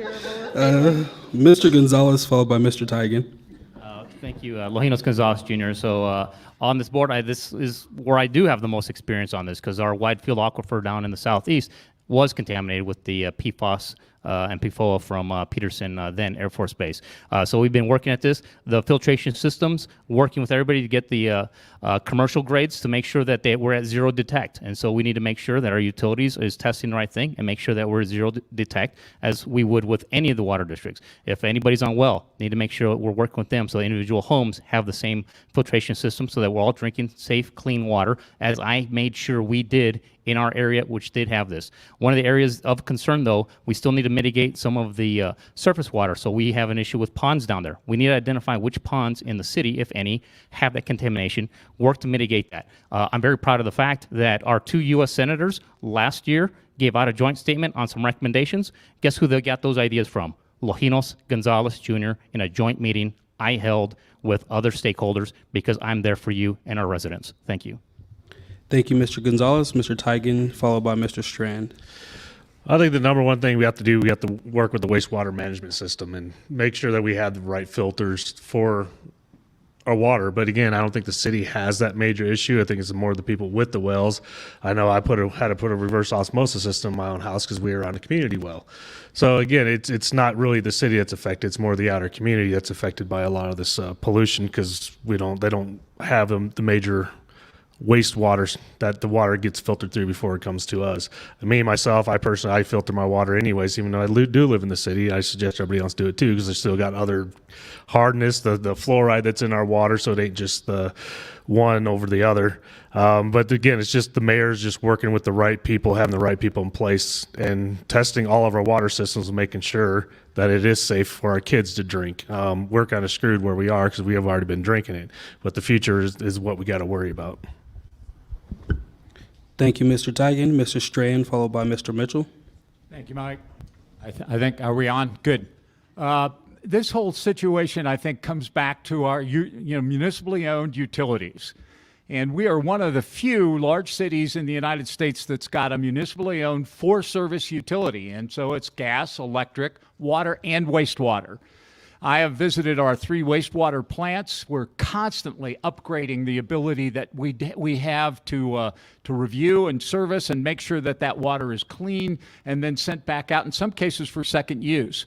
We had this issue come out, with this situation in Fountain with the PFAS. And, I talked to our friends in Fountain about it. We've made some great strides. I just learned last week that the amount per million now we've lowered to a level where people are really a lot more comfortable in drinking the water there. But this is an area we have to constantly focus on and make sure that our water is pure and not contaminated. Thank you, Mr. Strand. Mr. Mitchell, followed by Mr. Martinez. As mayor, this sounds like a very de facto role, but one that could be easily addressed. First, I believe that jurisdiction of the issue should be determined up front, and then we can work with whatever agency, whether it be state, federal, to start working on solutions for contamination issues. And then, as an engineer, I believe in sound application of technology and science. So I think that's really, I would just summarize, it's a de facto role of the office of mayor to lead in that area on specific cases. Thank you very much. Thank you, Mr. Mitchell. Mr. Martinez, followed by Mr. Williams. So I'm not a scientist. I'm also not a politician who can brag about all they did. They just forget to tell you that's what they got paid for. Recycle. We need to recycle. We need to make sure our water system stays up with technology. We can't be putting any system in that's going to only last for 5 or 10 years, then we have to replace it. We need to get real experts on this situation. I just turn on my tap, the water comes out. As you can see from our age up here, we were lucky enough to drink clean water, but it's you guys out there, especially the younger ones, that we got to make sure you have clean water. We no longer can take a step back. We've got to move forward for everybody. Once again, we're in this together. One of us can't do it. We have to do it with you. If we can't do it with you, then we're in a real bad problem. They need to get out and speak more to you, walk amongst you, speak with you, not be in an office that you have to knock at the door that you know is not going to get answered. You know, everybody here talks about how the door will be open. I've been to the county commissioners' meetings, city council meetings. I've yet to see the inside of one of their offices. So if they won't open the door for me that goes to all these meetings, what makes you think they're going to open the door for you? Thank you, Mr. Martinez. Mr. Williams, followed by Mr. Glenn. You know, one of the things I love about living in Colorado Springs is you turn on the tap and you get some of the best tasting water in the world. And we use a wide variety of sources. About 70% comes out of the Colorado River system, 25% comes out of the Arkansas system, 5% out of the South Platte. But we make sure that that water is tested, purified, and meets rigorous standards. And I've gone to places where they say, yes, it meets the standards, but it tastes like crap. And that is not what I'm interested in. So we have, as a community, one of the advantages of a centralized water system is we're not reliant on that single well like some of the folks in the Widefield Aquifer area were. I will continue to work to make sure that Colorado Springs Utilities provides great tasting water that is safe, and that when we are finished with that water, we treat it appropriately, and we have been. We did have some issues before I got on council. We are meeting the EPA standards now. Thank you, Mr. Williams. Mr. Glenn, followed by Mr. Mobilade. Daryl Glenn, this is an area where the mayor is ex officio member of the utility board and council need to work together because, again, you know, your council is entrusted to be able to sit as the board of director to manage this. It's also the advantage, I want to kind of piggyback off of Tom, of this is why it is so important to have a municipal-owned utility. It's about holding people accountable. It's making sure that we are investing the proper things to be able to ensure that our water system is reliable. But I think that we can all take pleasure in the fact that we have one of the best tasting water systems around. And when you go around, travel across the country, taste our water. That's the best way to figure out whether or not you love Colorado Springs or not. Drink a cup of water in a hotel, and then you'll be running to come back to Colorado Springs. Thank you, Mr. Glenn. Mr. Mobilade. We do have some of the best tasting water. We go visit family in Texas, and my oldest, who's 9 years old, took water from the tap and told my sister who lives in Texas, gross. True story. And she thinks we're bougie with our water in Colorado. We are, but here's the thing: we're doing good, and we can be better. We do have the technology. So you've heard that 70% of your water comes from the Colorado River. Actually, 50% of your water comes from the Colorado River because 20% of that is water that has been reused. So the earlier question, that is the right question. I mean, around reuse. The heart of this question, though, is do we have safe water and safe drinking water for every Colorado Springs resident? The answer is yes, we're getting better. And as mayor, I will continue to work with utilities to ensure that that technology is improved and you guys have the security of good tasting drinking water. Thank you. Thank you, Yemi Mobilade. I would like to start with a yes or no question. Please raise your hand if you support the TOPS issue that is on the ballot. Yes, yes. Raise your hand if you support the TOPS issue that is on the ballot. And raise your hand if you do not support the TOPS issue on the ballot. Thank you. A follow-up question, 30 seconds question. We will begin with Andrew Dalby, followed by Jim Miller. One of the questions that TOPS raises is whether or not it affects money in the general fund for parks maintenance and so forth. So the question is what is your commitment to parks and open space in the general fund? We already touched on this a little bit. I am probably the most conservative person up here. Well, not probably. I've often said at these things that as a small government conservative, municipal government is completely not necessary. So Black Forest might not be your cup of tea, but it's not a desolate, uninhabitable wasteland. So there are three things that I support the city government doing. That's public safety, public works, and public parks. So that is one of the few things that I think are legitimate expenditures of general fund. So yes, they killed the parks 10 years ago. We need to bring them back. Thank you, Andrew Dalby. Next is Jim Miller, followed by Callan Rees-Rodabaugh. Jim Miller, I hate not being able to stand up. It's driving me nuts. All right. So I'm not for the TOPS tax. I'm tired of all the extra taxes and all the extra stuff. The general fund for it. look at the parks need to be clean. All that stuff needs to be tidy and looking good. But I just think that we could probably take care of it if we use it and keep it tidy and clean and good ourselves. I differ with Dalby on it because I kind of think to save water, we need to have the AstroTurf type things that are real nice and pretty and not be wasting water on it all the time. So that's where I'm at on it. Thank you, Jim Miller. Next is Callan Reese-Rotobaugh, followed by Eloginos Gonzalez Jr. The TOPS tax is a good idea in the sense if most of the money went towards the parks and trails instead of mainly open spaces, a majority of it. This way we can create more revenue as we can charge Frisbee golfers to use our parks.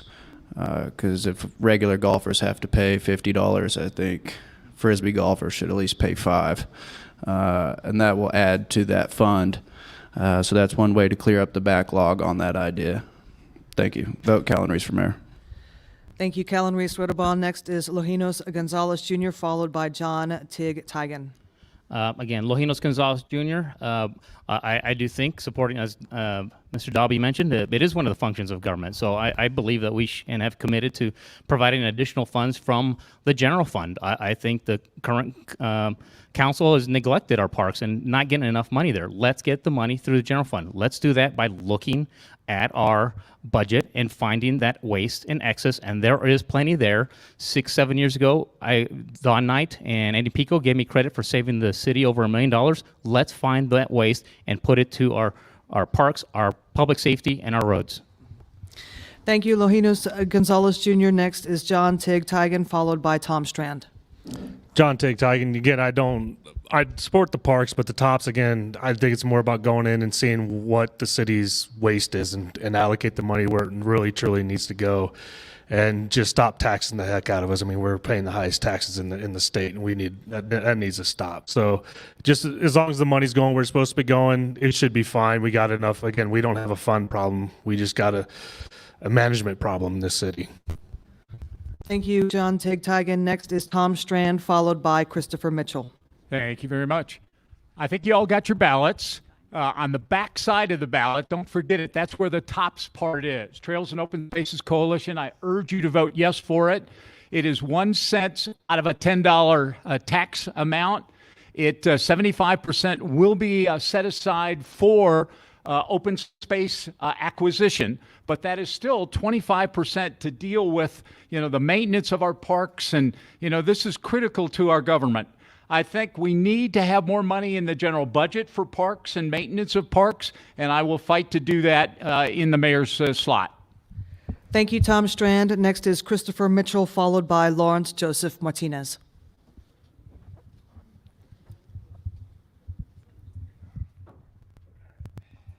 Thank you.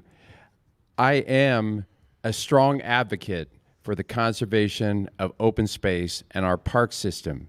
What I am not an advocate for is taxation with no accountability. And TOPS cannot lay out a comprehensive plan of where that money will be going. And that, to me, is wrong.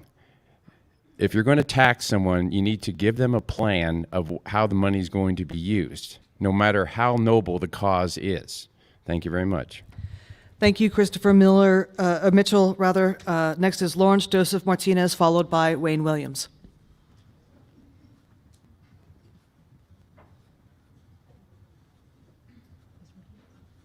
What?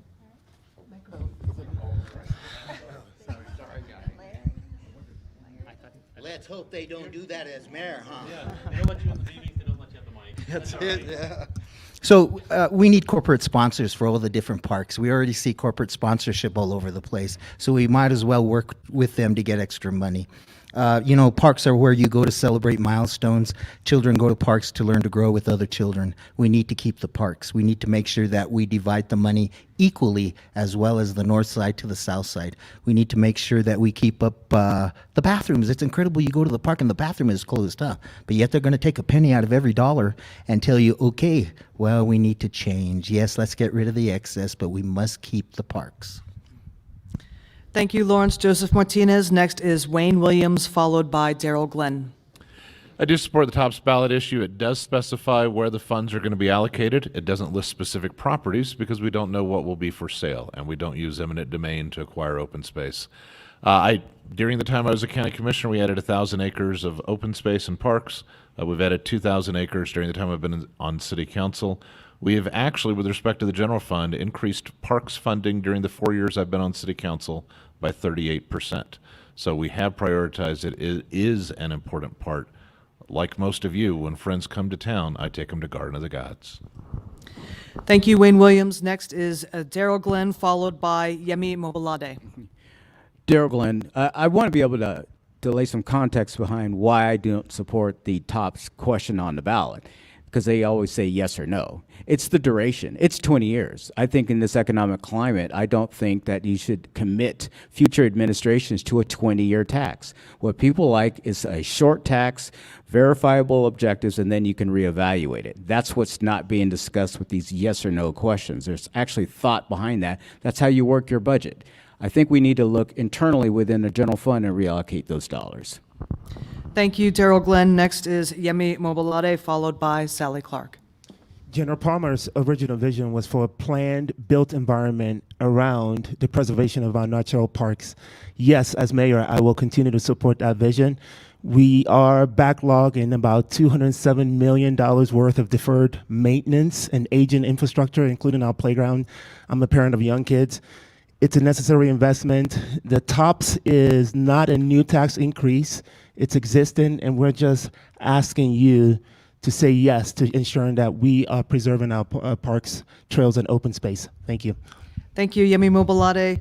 Next is Sally Clark. Thank you, Sally Clark. Nancy Lewis, longtime parks director, told me one day that parks are public safety too, because kids use them and it keeps them in doing good things. And I believe that that's important. When we look at what's happened in the last few years, the park developer fees have been lowered by the city, which is impacting that. And several folks are up here that are on that. So I really think that we need to look at restoring the parks budget based on pre-recession levels. That TOPS can't solve it all, but there needs to be a maintenance of effort that's included. Thank you. Thank you, Mrs. Clark. So for all of our mayoral candidates, this will be the last question for each of you. It'll be 1 minute. Many of us on the west side are especially concerned about preparedness and evacuee planning for when it comes to the next urban wildfire. As mayor, what will you do to save lives and to get us ready? This question will start off with Mr. Miller, followed by Mr. Rodabaugh. I get to go first. Yay. All right, so that know your zone thing. Anybody looked at that? I hate that stupid thing. It's overtly complicated and ridiculous and a bunch of internet online crap. I don't like it. I think it's over complicated, needs to be simplified, and maybe wherever we live, there's something where it's just like, hey, if it's coming from that direction, you're going to go down that road that direction. Maybe we know where the stops and stuff are going to be, if there's going to be any, what do they call them, the little helpy stations they set up, the temporary ones. I only have 30 seconds. Help me out, Daryl. What was it called? I lost the word. I'm sorry, guys. I am tired. I am exhausted. I work a lot. There we go. The evacuation shelters, knowing where they set them up, be where the fire's coming from in the different parts of the community, and just simplify it all to a whole point so we know what we're doing, where we're going. We're smart enough as people to know fire this way, go that way. Right? Know your zone's just overtly complicated and seems to be a waste. Thank you, Mr. Miller, Mr. Rodabaugh, followed by Mr. Gonzalez. This is one question I won't have to delegate to my Harvard associate. I'll have to delegate it to the fire chief. But increasing awareness is the main thing. I will have to work with the fire chief to create the best plan and just blast it on TV. Like, hey, if you have a fire and you live in here, you should go there. I mean, Jim Miller said, it's like, if there's a fire this way, you got to go the other way. But that's also, I'd have to look into that with the fire chief to get his best possible answer possible.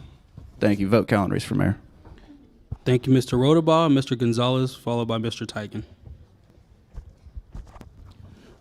Thank you again, Lojinos Gonzalez. So I've been saying this for about a year, is that we need to utilize evacuation modeling data. Make sure we have a task force so it takes this into account. That's why, as a county commissioner, I voted against a Flying Horse North project that was concerned about issues in the Black Forest area. That's why I voted against one project in the, I believe it's the Rock Creek area, the western part, El Paso County, because I had concerns because the fire chief on that area said he had evacuation, safety, and water concerns. So I'm going to be somebody who listens and advocates for our residents to make sure we're taking care of you and we're taking all the relevant information. So I'm making data-driven decisions on behalf of our community. And it is one of the reasons I think people can trust me to make sure I'm making those type of safety decisions and land use decisions. Let's use that modeling information in our land use so that our recommendations and our decisions are sound and safe for our residents. That's why I am concerned that one of the candidates up here may not listen to all the information, may only do what the developers tell him to do. So we need people who are going to listen to residents, look at the information, people who will be accountable to our residents, the safety of our issues, and not big developers. Thank you. Thank you, Mr. Gonzalez. Mr. Tigan, followed by Mr. Strand. Obviously, the number one thing we have to do is work with the fire chief and also the transportation department to ensure that there's not just one route in and out of neighborhoods. And if we can add a route, we need to add a route. That's the number one thing. In my neighborhood, that was one, living next to Fort Carson. Is there's the fires that would start. We had one way in, one way out. So if the fire was across that road, guess what? We were stuck, and it came towards us, we were screwed. So, and again, the county didn't want to put in another road. Why not? It's because of cost. But again, you're going to risk someone's life over money. That's not right. So that's the number one thing you have to do, is to make sure that the neighborhoods can actually keep growing with the infrastructure that's even there. Can people evacuate safely and soundly? Because how long is it going to take you? An hour to get to I-25 when you got 20, 30,000 people trying to evacuate at the exact same time. So if the routes ain't there, it ain't going to really matter what you try to pre-plan. You need to have the available routes to truly get out. Thank you, Mr. Tigan. Mr. Strand, followed by Mr. Mitchell. Thank you, Mike. Those of us that were here, I think, 10 to 15 years ago know what we lived through when we had the Mountain Shadows situation, and then on the east side of I-25, Black Forest. You know, that was a horrible situation. Our fire chief and fire department, Randy Royal is the current fire chief, have worked really hard on creating these zones. There are over 60 of them. And I think people need to know, especially people new to the area, what the best ways to evacuate, you know, when they're given notice. The problems that we had with the wildfires that were over a decade ago is people were notified, but they didn't evacuate. They waited to the last minute. I understand that. They had pets. They had elderly people that they wanted to be with or couldn't transport. But this is an area that all of us need to know.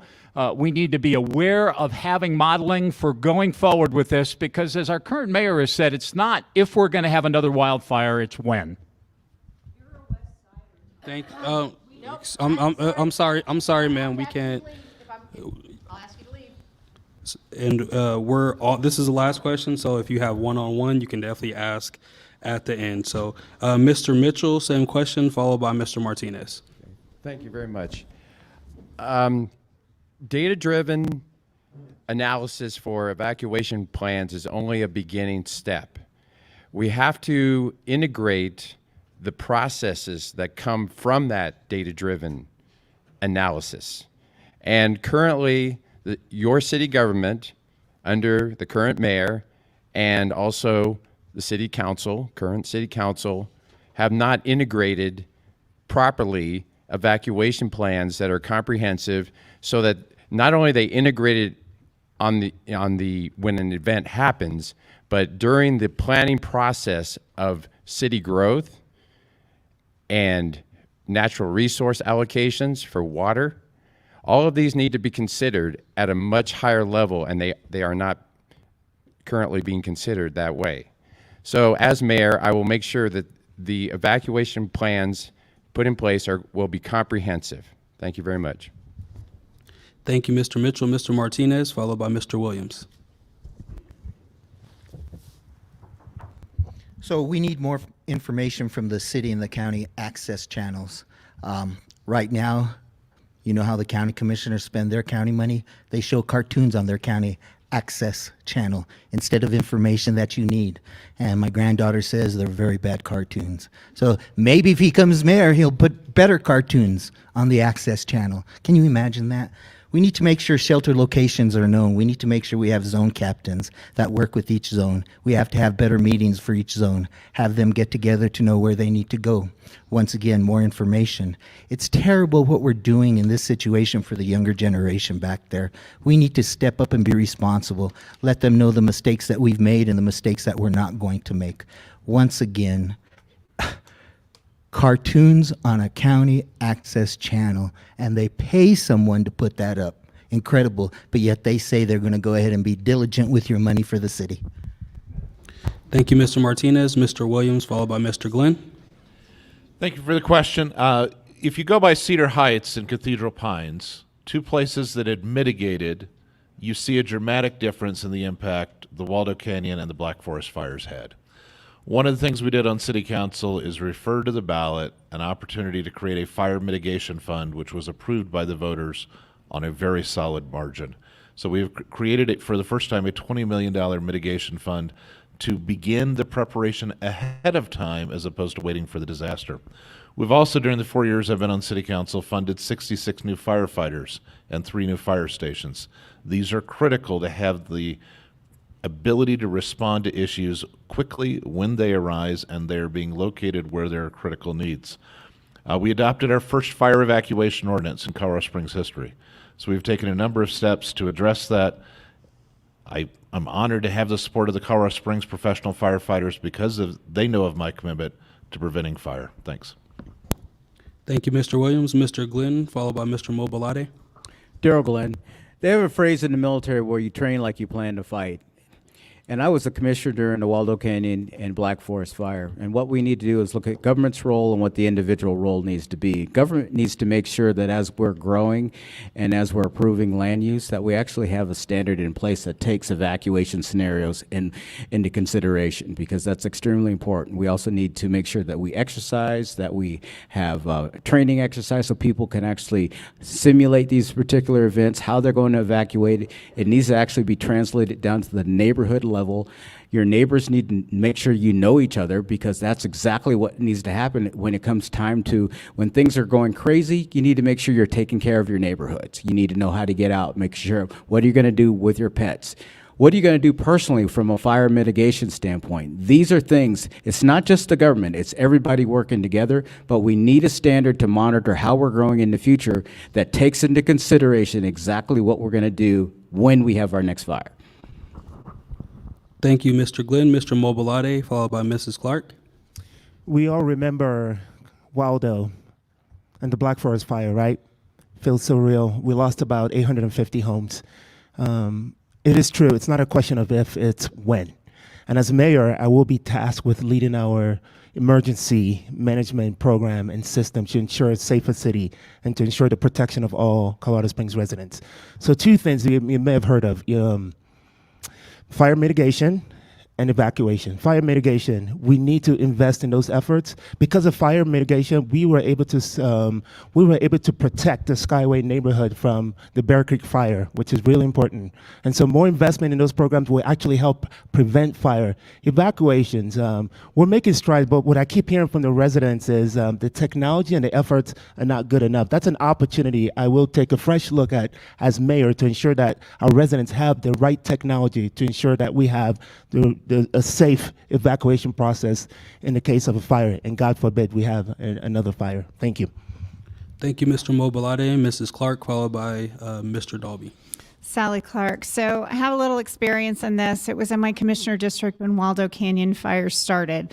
And I stood at the bluffs and watched at Coronado High School as the fire came over the ridge and the terror that was in folks in terms of not being able to get out. There's a couple of issues that are important in this. That's planning for access.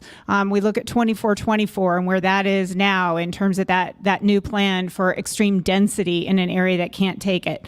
And then transparency. Where are your evacuation routes? How many of you even know that?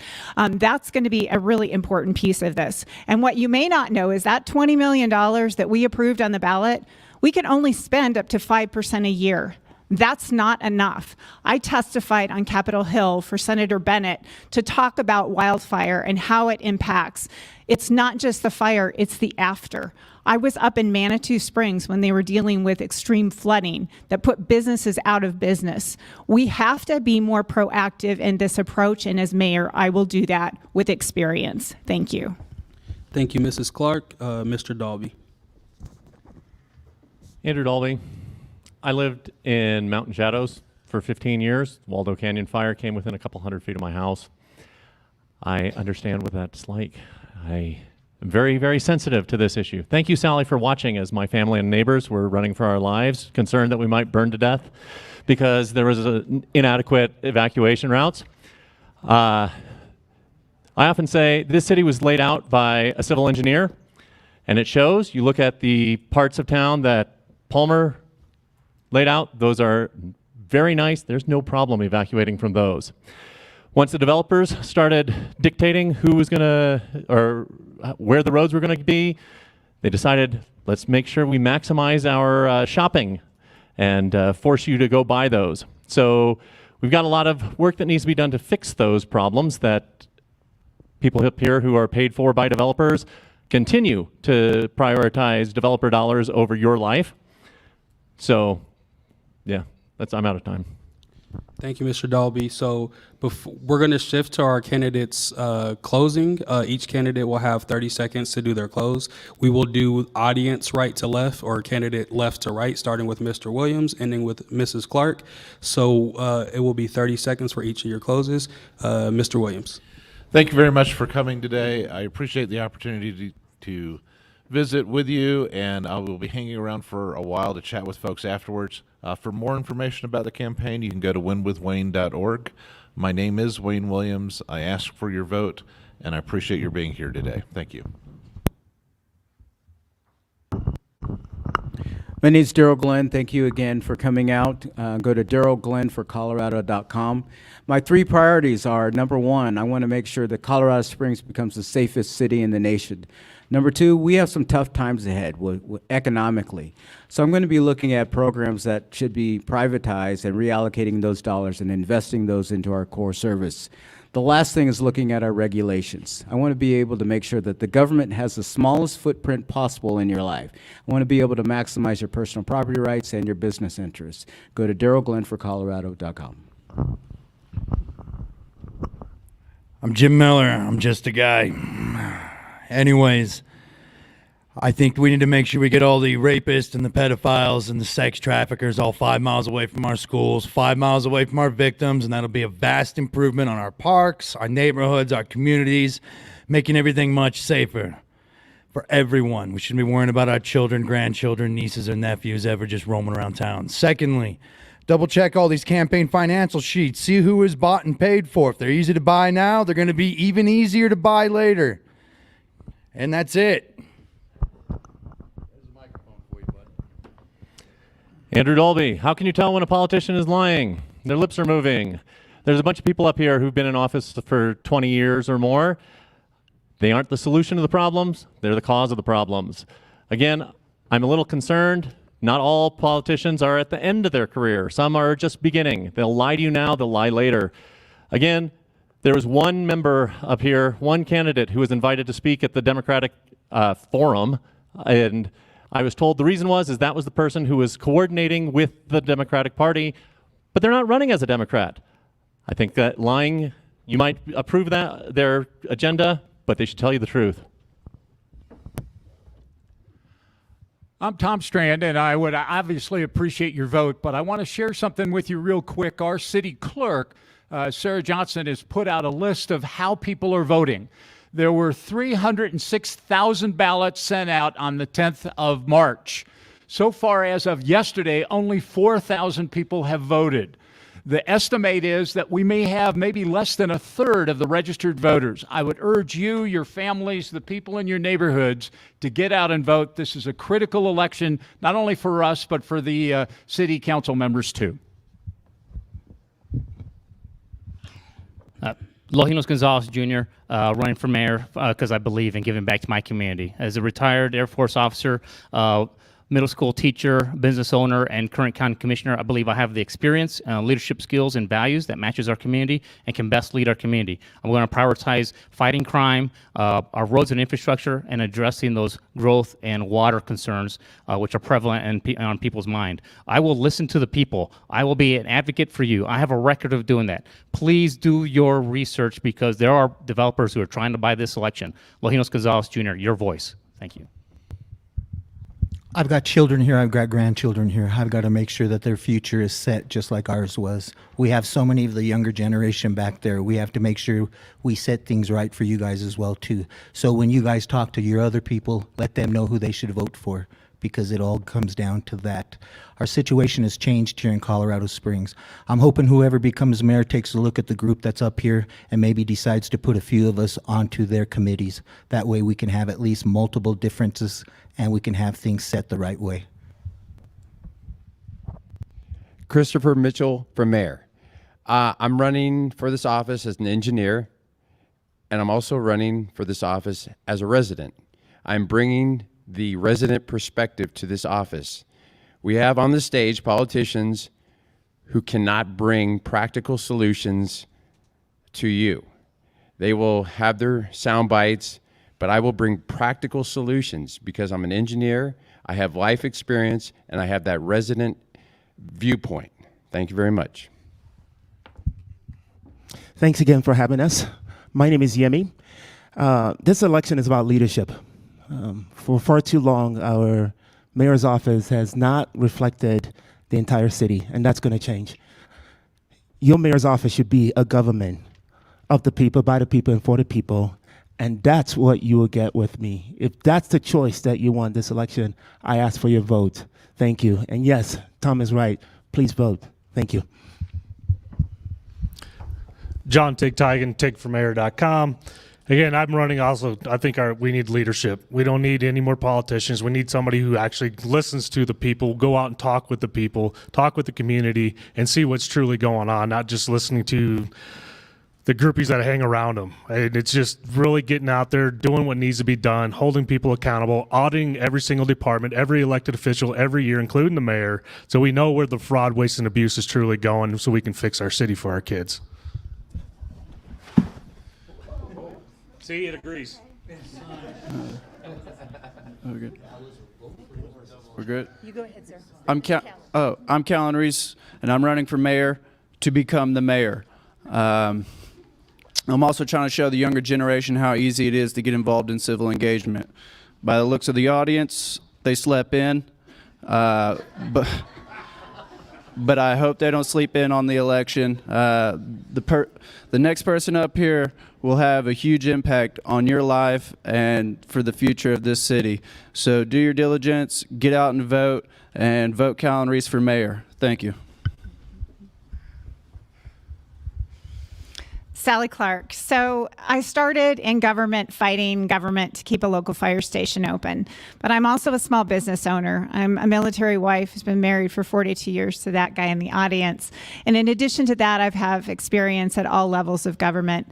This is important, folks. Crime, homelessness, affordable housing are my top 3 priorities. But my website at electclark.com has a lot more information. Call me, email me. I would be honored to earn your support as the next 42nd mayor of Colorado Springs. Thank you, Sally Clark. Thank you, candidates. Can we get a round of applause for your candidates, please?